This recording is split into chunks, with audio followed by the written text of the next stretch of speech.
এসেছে। এই কার্ড সেই কার্ড, প্রতিদিন নতুন নতুন কার্ডের গল্প শোনাচ্ছেন। যখন প্রশ্ন করা হয় আচ্ছা কার্ড দিবেন ভালো কথা, কোথাও বলছে 2000, কোথাও 2500, কোথাও 5000 পর্যন্ত। আজকে কক্সবাজারে বিভিন্ন এলাকায় গিয়ে শুনলাম তো কার্ডের টাকা আসবে কোত্থেকে? কিডনি বেচে দিবেন না রক্ত বেচে দিবেন? আজও পর্যন্ত পারছে না সুস্পষ্ট করে ব্যাখ্যা দিতে। পারবে কিভাবে? এটার জন্য ন্যূনতম পড়ালেখা তো লাগে। এক ইন্টার পাসের বিদ্যা দিয়ে আর কয়টা জবাব দিবে?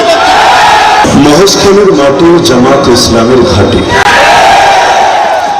আমাদের হামিদুর রহমান আজাদ ভাই এখন তো শুধুমাত্র জামাত ইসলামের প্রার্থী নন, তিনি এখন ঐক্যবদ্ধ বাংলাদেশের প্রার্থী।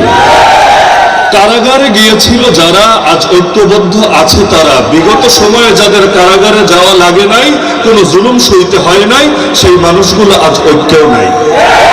যারা আজ ঐক্যে আছে সেই ঐক্যবদ্ধ বাংলাদেশের পক্ষ থেকে তিনি শুধু সাধারণ প্রার্থী নন, বরং আমিরে জামাতে সেই মহেশখালীতে যাকে আগামী দিনের মন্ত্রী বলে ঘোষণা দিয়েছেন তিনি হলেন সেই হামিদুর রহমান আজাদ। আমরা ইনশাআল্লাহ আশাবাদী এবার হামিদুর রহমান আজাদ ভাইয়ের বিজয় কেউ ঠেকাতে পারবে না ইনশাআল্লাহ। দ্বিতীয় বিষয় হল, এখন জামাত ইসলামী বিজয়টাকে একদম নিকটে দেখে কিছু মানুষের রাতের ঘুম হারাম হয়ে গিয়েছে। বিভিন্ন প্রোপাগান্ডা চালিয়ে মিথ্যা মিথ্যা অপবাদ দিয়ে জামাত ইসলামীকে দমিয়ে দেওয়ার চেষ্টা করা হচ্ছে। আমরা দেখতে পাচ্ছি নতুন করে কেউ কেউ মুক্তিযুদ্ধের কার্ডও খেলতে শুরু করে দিয়েছে। আর একটা অস্ত্র কয়বার ব্যবহার করা যায়? যখন অস্ত্র ভোতা হয়ে যায় সেটা নতুন ভাবে ব্যবহার করে কোনো লাভ হয় না। দীর্ঘ প্রায় 1.5 যুগ যখন জামাতের সঙ্গে জোট করে থেকেছ, তখন তোমাদের এই মুক্তিযুদ্ধের কার্ডের কথা মনে পড়ে নাই? তখন তোমাদের চোখে জামাত ইসলামীকে রাজাকার যুদ্ধাপরাধী মনে হয় নাই?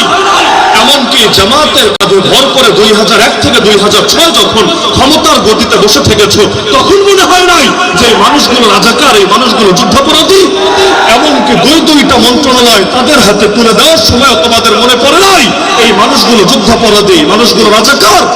এমনকি যখন যুদ্ধাপরাধীর অভিযোগ তুলে তাদেরকে কলঙ্কিত করার চেষ্টা করা হয়েছে, সেই সময় বেগম জিয়া, মরহুম বেগম জিয়া পর্যন্ত তাদের পক্ষে, মাজলুমদের পক্ষে প্রকাশ্যে অবস্থান নিয়ে প্রতিবাদ করেছে।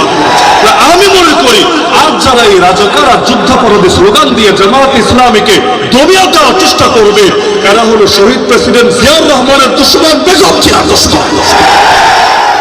তৃতীয় পয়েন্ট হলো, কেউ কেউ নতুন সুর তুলছে জামাত ইসলামী নাকি ধর্ম ব্যবসায়ী।